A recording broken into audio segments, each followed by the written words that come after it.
SWP series मधला आजचा तिसरा चौथा व्हिडिओ आपण बघ. पहिल्या व्हिडिओमध्ये आपण बघितलं की 12% SWP मध्ये कुठेही तुमचा कॅपिटल प्रोटेक्ट राहत नाही. 9% मध्ये फक्त 2 ठिकाणी तुमचा कॅपिटल प्रोटेक्ट राहतं. आता आज बघू आपण 8% SWP घेतला तर म्हणजे बँकेच्या FD प्रमाणे किंवा पोस्ट ऑफिस प्रमाणे 8% म्हणजे किती? 1 कोटीला 67,000 रुपये जर तुम्ही महिन्याला घेतले असते तर काय झालं असतं?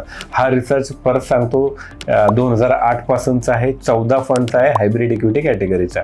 आता 1/1/2008 रोजी तुम्ही 1 कोटी इन्व्हेस्टमेंट करून महिन्याला 67,000 घ्यायला सुरुवात केली असती तर 14 पैकी 7 फंडांमध्ये तुमचं कॅपिटल प्रोटेक्ट राहिलं असतं आणि तुम्हाला SWP पण मिळाला असता. आता त्याच्यात बघा 1 2 3 4 5 6 7 ठिकाणी तुमचं कॅपिटल बऱ्यापैकी प्रोटेक्ट राहिलं असतं SWP घेऊन सुद्धा. बाकीच्या ठिकाणी तुम्हाला SWP सुरू राहिला असता पण कॅपिटल कमी होत गेलं असतं.